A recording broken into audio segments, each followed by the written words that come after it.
Hey everybody, Paul Turner here from thediscipleproject.net, here with a new background, setting up shop back here in my little space here for all my projects and whatnot, but also here with a little bit of inspiration. You see, I spend a lot of time in my car now that I deliver for Grubhub, which I'm about to go on to shift, so that's why I have my shirt on. But I was thinking about this while listening to a podcast yesterday called The Portfolio Life with Jeff Goins. And he had a chef and author on there named Sonia Oberheiser. And great interview, by the way. I'll put a link down in the doobly-doo below. And some things she said, which inspired this about what I'm about to share with you guys. She started off by saying this: I try to think about the kitchen the other person is cooking in and their range of experience that I am writing for. Now, this is such good advice because I try to create content for you guys, whether it's lessons or inspirational videos or little tactics or tips or tricks for your youth ministry, because I try to put myself in your kitchen. I try to put myself in your space, whether it's your youth space, because I know that everybody's kitchen is different, right? Some of you meet in a closet, and some of you meet in the fellowship hall, and some have your own building, and all those various things. And so what I try to do is not only that, is put myself in your budget. I try to put myself in, your office. I try to put myself in your denomination if I can. And then I try to go ahead and create content based on that, which then got me thinking about the kitchen, right? Our youth space or our tools or our tech and those things. And here's the deal. I think a lot of youth workers spend a lot of time focused on the kitchen, not the food, right?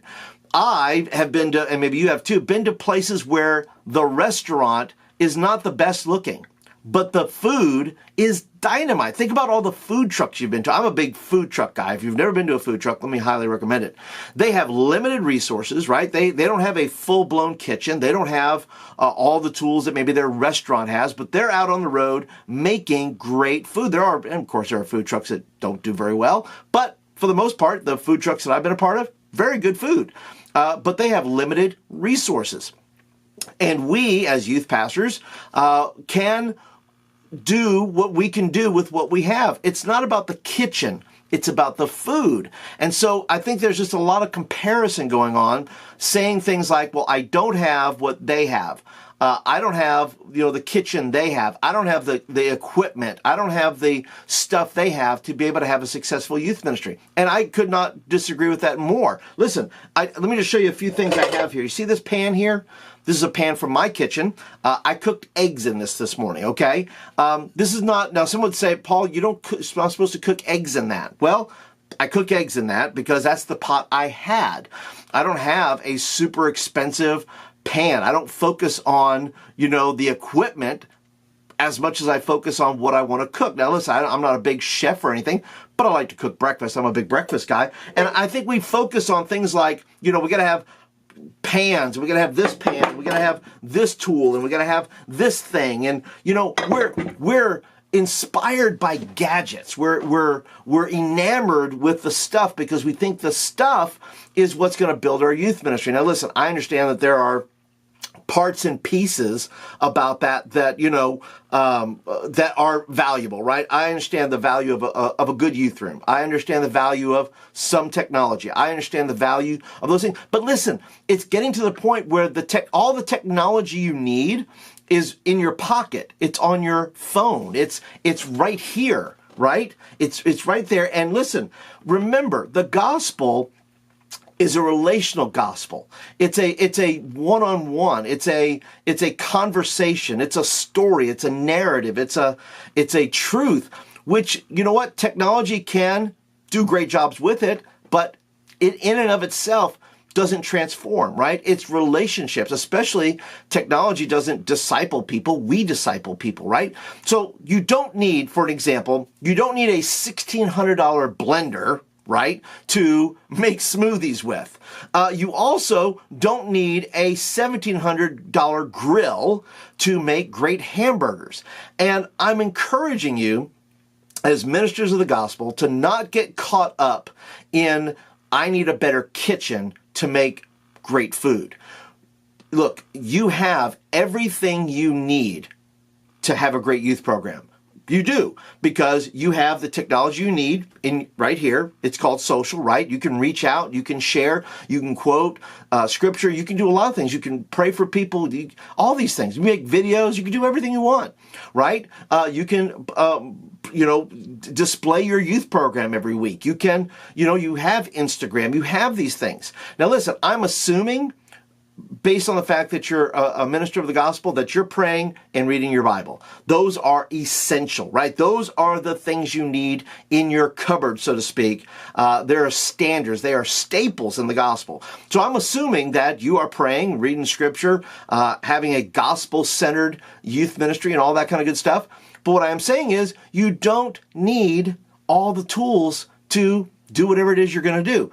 Let me give you an example that you have everything you need. Psalms 34:10 says, "The lions may grow weak and hungry, but those who seek the Lord lack no good thing." You have everything you need. And sometimes it takes time and quiet time or scripture reading to realize this. You know what? I have everything I need. I have great student leaders. I have some adults that help. I have a church that's willing to support us. And you know what? There's a lot of cases where that's not true. But even in those cases, right, you still have everything you need to preach the gospel, to share Christ with somebody, to see them discipled. Okay? And there's nothing wrong, by the way. There's nothing wrong with wanting the cool kitchen. There's nothing wrong with that. But that doesn't mean that they have great food. You have churches in your area that are they're big, they're huge. Some of them are half full. There's half full kitchens, youth spaces that are tremendous, but they're half full. Is it because, they have a big kitchen? No, maybe the food's not that good. So my encouragement is this: don't focus on these other things. Focus on your signature dish, right? You hear that word sometimes in cooking show. What is your signature dish? There are things that you're good at. There are things that you're gifted to do. Nobody makes an apple pie the way you make an apple pie. So focus on the things that you're really good at. Quit trying to be good at things you're terrible at. Find somebody, recruit somebody to do those things, and you be good at what you're good at. Because if you will do that, people will come from miles around for you and your apple pie. So what I'm saying is this: double down on your gifts, double down on what you're good on. Don't focus or be enamored with the tools, right? Focus on the food, focus on the ingredients, focus on the quality of what you're producing.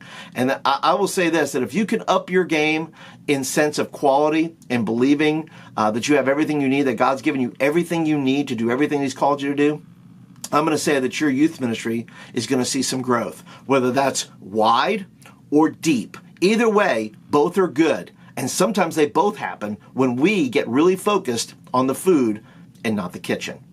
All right, guys, that's it for today. I hope that you drew something from this today and that you were empowered by that. If you have some comments, I would love to hear from you. How are you focused on the kitchen instead of the food? Where can you focus your gifts? What is your signature dish? Say, look, I'm a pretty good preacher, or I'm really good at games, or I'm really good at marketing, or leave me some comments down below. Let me know what your signature dish is. And that's it for today, guys. I appreciate you being a part. If you're brand spanking new, by the way, please, by all means, please join our community. We'd love for you to be a part. Please go ahead and hit the subscribe button at the end of this video up around my head, or click the little bell down below, which will get videos in your inbox. You'll be notified when I make a video, so that'd be kind of cool. And don't forget to hit the thumbs up button. That's when you like the video and you want more of them. So that's it for today, guys. Appreciate you guys being a part of the channel here, and we'll see you guys in the next video. Talk to you guys later.